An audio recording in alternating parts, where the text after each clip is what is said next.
నమస్తే, this is Sourya. Welcome to our channel. మరి ఆంధ్రప్రదేశ్లో చూసుకుంటే హిందూపురం ఎమ్మెల్యే బాలకృష్ణ ఫైర్ బ్రాండ్గా చెప్పుకుంటూ ఉంటారు ఫ్యాన్స్ అందరూ కూడాను, అలాగే తెలుగుదేశం నేతలు కూడాను. మరి హిందూపురానికి సంబంధించి ఈయన 3 సార్లు ఎమ్మెల్యేగా గెలిపించుకున్నారు అక్కడ ప్రజలందరూ. మరి ఇప్పుడు మంత్రి పదవి ఇవ్వాలంటూ కూడా ప్రజలు డిమాండ్ చేస్తూ ఉన్నారు. మరి ఎంతవరకు బాలకృష్ణకి మంత్రి పదవి ఇచ్చే ఛాన్స్ ఉంటుంది? ఒకవేళ నాయకులు లోకల్గా ఉన్న ప్రజల డిమాండ్ని బట్టి మంత్రి పదవికి సంబంధించిన ఏమైనా డిస్కషన్స్ జరిగే ఛాన్స్ ఉందో? ఒకవేళ ఇస్తే ఆయన ఎట్లా హ్యాండిల్ చేయగలుగుతారు? మరి వీటన్నిటికి సంబంధించి మరిన్ని బ్రీఫ్ డీటెయిల్స్ ఇవ్వడానికి ఈరోజు మనతో పాటు ప్రముఖ సీనియర్ అనలిస్ట్ కృష్ణకుమారి గారు ఉన్నారు. వారితో మాట్లాడేద్దాం. నమస్తే మేడం. నమస్తే. ఏమంటారమ్మా, ఫైర్ బ్రాండ్ బాలకృష్ణ ఫ్యాన్స్కి అలాగే టీడీపీ గ్రౌండ్ లెవెల్ అందరికీ కూడాను. సో ప్రజల్లో అయితే మాత్రం ఆయనకి మంత్రి పదవి కావాలి మా బాలయ్యకి అంటూ కూడా డిమాండ్ చేస్తూ ఉన్నారు. మీరేమంటారు? అసలు హ్యాండిల్ చేయగలుగుతారా ఆయన? ఎందుకంటే చాలా మంది అంటుంటారు చిన్నపిల్లల మనస్తత్వం అయింది, రాజకీయ పరంగా హ్యాండిల్ చేయగలుగుతారా మంత్రి పదవిని? ఆయన మనస్తత్వానికి అలాగే ఆయన ఆల్రెడీ ఉన్న బాధ్యతలకి చూసుకుంటే గనక ఆయనకి మంత్రి పదవి అనర్హుడని నేను అనను. కానీ సమయం 24 గంటల టైం ఎవరికైనా, ఆ 24 గంటల టైంలో ఆయన ఎన్నిటికని న్యాయం చేస్తారు, ఏది మానుకుంటారు? ఆయనకి వ్యాపారాలు లేకపోవచ్చు, కానీ సినిమాలు అనేది ఒక పెద్ద ఆయనకి అది ఎసెట్ అనండి, వీక్నెస్ అవనివ్వండి, ఏదన్నా కానీ అది చాలా ప్యాషనేట్గా ఉంటాడు సినిమాల పట్ల ఆయన. మరి ఇక చూస్తే ఇక్కడ బసవతారకం హాస్పిటల్కి సంబంధించి ఆయన డైరెక్టర్గా ఉన్నారు, ఆయనే. మళ్ళీ ఇప్పుడు ఆంధ్రాలో కూడా అది స్టార్ట్ చేస్తున్నారు. మరి పైగా ఆయన చాలా బాగా చూసుకుంటారు అసలు హాస్పిటల్ వ్యవహారాలు అన్నీ చాలా దగ్గర నుండి చూసుకుంటారు. ఒకప్పుడు అంత చూసుకునే వాళ్ళు కాదు. ఇప్పుడు బాగా ఈ మధ్యకాలంలో దాదాపు ఈ మధ్యకాలం అంటే ఒక 5-6 ఏళ్ల నుంచి మట్టుకు చాలా సీరియస్గా చూసుకుంటున్నారు. పైగా దాన్ని బాగా విస్తరిస్తున్నారు కూడా. సో ఏంటి రీజన్ ఏంటి మేడం?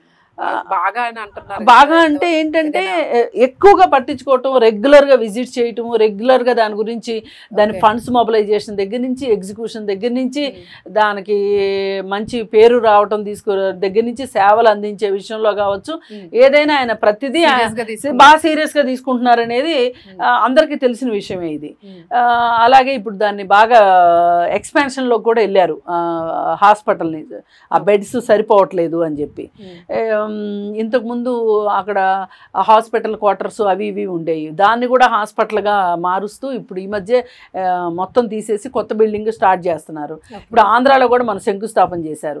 ఇలా చూసుకుంటే ఆయనకి ఈ విషయం చాలా సీరియస్గా ఉన్నారు. ఈ 2 చాలనట్లు ఎమ్మెల్యేగా ఉన్నారు. మరి ఇన్ని పనుల మధ్యలో ఎట్లా సమన్వయం చేసుకుంటారు అనేది ఒక పెద్ద బిగ్ క్వశ్చన్. ఒకటి అంటే నేను టైం గురించి చెప్పాను. రెండోది ఆయన 100% రాజకీయాలకు పనికొచ్చే మనిషి కాదు. అవసరమైతే మా నాలుగు తిరగేయటం కానీ, నాలుగు మడతేయటం కానీ, అలాగే ఎంతటి కోపం ఉన్నా కానీ ఎదురు మనిషి మీద, ప్రత్యర్థి పైన కావచ్చు, సొంత వాళ్ళపైన అంటే అస్మదీయులైనా తస్మదీయులైనా కోపం ఉన్నా కానీ అణుచుకుని సమయానుకూలంగా ప్రవర్తించటం అనేది బాలకృష్ణ గారికి రాదు. ఆయన ఉన్నది ఉన్నట్టు మాట్లాడేస్తారు, అంతే. మరి ఈ పరిస్థితుల్లో ఎలా రాజకీయాల్లో, ఇప్పుడు రాజకీయాలంటే ఎట్లా ఉన్నాయి వాళ్ళందరికీ తెలిసిన విషయమే, ఎలా ఉంటారు అనేది చాలా అవసరం. ఎందుకంటే ఆచితూచి ప్రజలతోనే మమేకం అవ్వాల్సి ఉంటుంది. మరి ఈ 2 విషయాలుగా చూసుకుంటే గనక మరి ఎట్లాగా చెప్పండి, ఇప్పుడు మొన్న అసెంబ్లీలో సినిమా వాళ్ళ విషయం వచ్చింది, మాట్లాడారు. ఆ మాట్లాడినప్పుడు ఆయన వ్యవహార శైలిని ఎవ్వరూ హర్షించలేదు. మరి సొంత పార్టీ వాళ్ళు తప్పదంటే హర్షిస్తారేమో కానీ ఆ బాడీ లాంగ్వేజ్ కానీ, ఆ మాట్లాడే విధానం కానీ, అంటే ఆయనకి ఏంటి అంటే ఆయన ఎలా ఉండాలనుకుంటారు అలా ఉంటారు. ఆయన మనసు చెప్పినట్లు వింటారు, మనసు చెప్పినట్టు ఉంటారు. కానీ మరి చుట్టూ అది ఒక అసెంబ్లీకి కొన్ని రూల్స్ రెగ్యులేషన్స్ ఉంటాయి, దాని ప్రకారం మాట్లాడాలి. ఇలా వేరే వాళ్ళు మాట్లాడితే మనం ప్రశ్నిస్తాం కాబట్టి మన కూడా ఇంకొకరు ప్రశ్నిస్తారు. ఇంత ఆలోచన చేయరు. ఆయన ఉన్నది ఉన్నట్టు అప్పటికప్పుడు దూకుడుగా మాట్లాడేస్తుంటారు. మరి ఇవన్నీ కూడా ఎట్లా సమన్వయం చేసుకుంటారు ఒక మంత్రి పదవి ఇస్తే? మొన్న నేనే అన్నా, ఏంటి అసెంబ్లీలో ఆయన అలా మాట్లాడిన దానికి ఒక ఎమ్మెల్యే కాబట్టి ఈ మాత్రం సరిపోయింది, అదే ఒక మంత్రి హోదాలో ఉండి మాట్లాడితే ఏమన్నా బాగుంటుందా అని చెప్పి. కాకపోతే ఏంటంటే ఆయన సమర్థించుకునే వాళ్ళు ఆయనది చిన్నపిల్లాడి మనస్తత్వం ఉన్నదన్నట్టు మాట్లాడేస్తారు అంట. ఎస్, ఆ మనస్తత్వం ఎప్పుడైనా మంచిదే, ఉన్నదన్నట్టు మాట్లాడటమే. కానీ ఒక్కొక్క పదవిని బట్టి రాజకీయమే చదరంగం కదా, ఇప్పుడు ఆయనకున్న బాధ్యత కొన్ని బరువులను కూడా తీసుకొస్తుంది. ఆ బరువుల్ని ఈయన సమర్థవంతంగా మోయగలడా లేదా అనేది ఒక పెద్ద క్వశ్చన్ మార్కు. మరి ఇలానే ఈ హాస్పిటల్ లాంటి బాధ్యతలో ఉన్నాడని అనం కానీ పవన్ కళ్యాణ్ గారు ఉన్నారు. ఆయన డిప్యూటీ సీఎం అయ్యి ఉండి మళ్ళీ ఆయన ఒక 4 శాఖలు తీసుకున్నారు. ఆయన ఓ పక్కన సినిమాలు చేసుకుంటా వెళ్తున్నారు. మరి ఇట్లా సినిమాలు చేసుకుంటా వెళ్తే 4 మంత్రి పదవులు అంటే వాటన్నిటిని సమీక్షించడానికి ఎంత టైం కావాలి, అలాగే ఆయన ప్రాతినిధ్యం వహించే ఎమ్మెల్యే కాన్స్టిట్యున్సీకి ఎట్లా న్యాయం చేయాలి అనేది చూసుకుంటే గనక ఇది కష్టం అవుతుంది. ఎట్లా ఇప్పుడు ప్రజలు ఉన్నారు, మన నియోజకవర్గం ప్రజలు ఉన్నారు, వాళ్ళ బాధలు, వాళ్ళ కష్టాలు, వాళ్ళ సుఖాలు మనం దానిలో మమేకమైపోయి గ్రౌండ్ లెవెల్కి వెళ్ళిపోయి అసలు సమస్యలను తన సమస్యలుగా ఫీల్ అయ్యి వాళ్ళ బాధలు తన బాధలుగా ఫీల్ అయ్యి నాకే ఒక పరిష్కారం కావాలనుకుంటే ఎలా చూసుకుంటాను, అలాంటప్పుడు ప్రజలకి ఏంటి పరిష్కారం చూస్తాను అనే విధానంలో ఉండాలి. అంటే ఇంత పరకాయ ప్రవేశం చేసి ఇంత ప్రజలని తన వాళ్ళుగా అనుకుని అందరు మంత్రులు ఉంటున్నారా అంటే మనం ఇదో పెద్ద బిగ్ క్వశ్చన్ మార్క్. ఒకప్పుడు మంత్రులు ఎట్లుండేవాళ్ళు, ఇప్పుడు ఈయన ఉన్నారు ఖమ్మం జిల్లా ఇప్పుడు ప్రస్తుతం వ్యవసాయ శాఖ మంత్రి తుమ్మల నాగేశ్వరరావు గారు. ఒకప్పుడు తుమ్మల నాగేశ్వరరావు గారి గురించి మాట్లాడుకుంటే ఆయన మొదటి నుంచి వ్యవసాయ శాఖలోనే ఉన్నారు. మధ్యలో గౌన్స్ కేసీఆర్ అనవసరంగా తీసుకెళ్ళి ఆయన్ని శ్రీ శిశు సంక్షేమ శాఖకి వేశారు. కానీ మామూలుగా అయితే మటుకు ఆయన వ్యవసాయ శాఖ మంత్రిగా చేసేవాళ్ళు. అసలు అక్కడ వరదలు వచ్చినాయి అంటే ఈయన ఇక్కడ అసెంబ్లీలో ఈయన మాట్లాడుతుంటే అసెంబ్లీలోనే వరదలు వచ్చినాయి అన్నట్లుగా మాట్లాడేవాళ్ళు అంట. ఆయన పత్రికలు రాసాయి, అప్పుడు మీడియా ఇంత లేదు, అడాప్ట్ చేసేసుకునేవాళ్ళు. ఆయన అసలు ఆయనకి పర్ఫెక్ట్ పదవి అన్న ముద్ర పడిపోయింది. మరి అలా ఉండాలి, అలా ఉంటే మీరు మీ మంత్రి పదవికి న్యాయం చేయగలుగుతారు.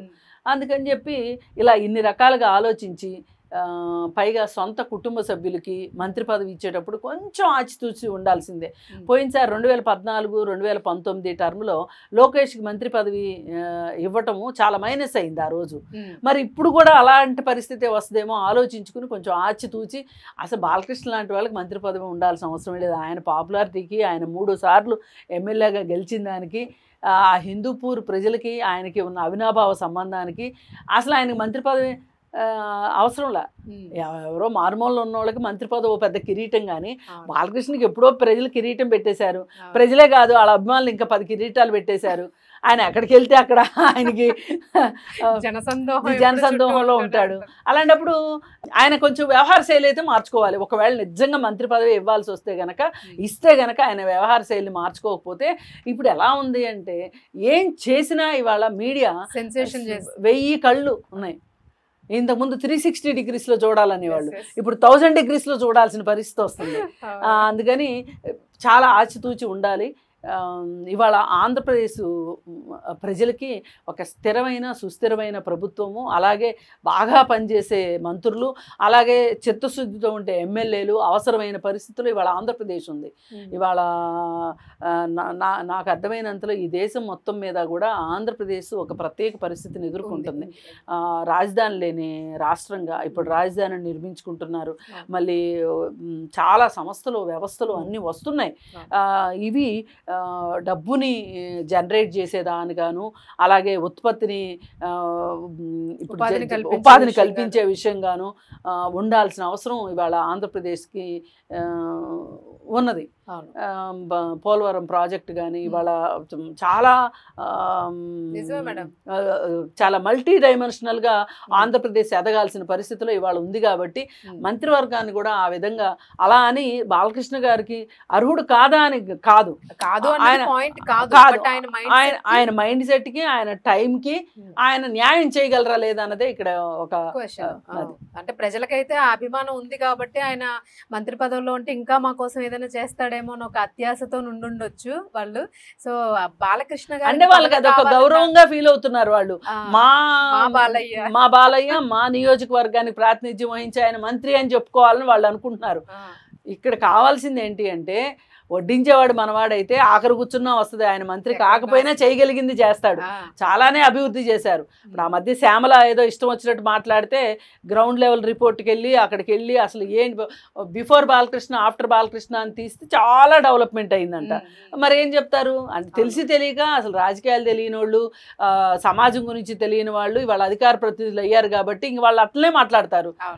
కాకపోతే ఖండించకపోతే కరెక్ట్ కాదు కాబట్టి మనం ఒప్పేసుకున్నట్టు అవుతుంది కాబట్టి ఖండించుకోవాల్సిన అవసరం ఉంది, తెలియజెప్పాల్సిన అవసరం ఉంది కాబట్టి చెప్పారు. అంతా బాగానే అయింది. ఏది ఏమైనా ఈ వ్యవహార శైలి సమయము ఈ రెండింటి విషయంలో ఆయన కాస్త వెసులుబాటు పెట్టుకుంటే ఆయనకి ఏ కిరీటం పెట్టినా కూడా ఎలాంటి ప్రాబ్లం లేకుండా దూసుకెళ్ళిపోతూ ఉంటారని అనుకోవచ్చు. రైట్ మేడం, చూద్దామంటే హిందూపురం ప్రజల ఆశ, అది అత్యాశ ఆశ అనేది వాళ్ళ మనసుకే వదిలేద్దాం. సో దెన్ ఏం జరుగుతుంది అన్నది ముందుకు మనం తెలుసుకోవాల్సింది. మరి బాలకృష్ణ దీనికి ఎలా రియాక్ట్ అవుతారన్నది కూడా మనం చూడాలి. Thank you.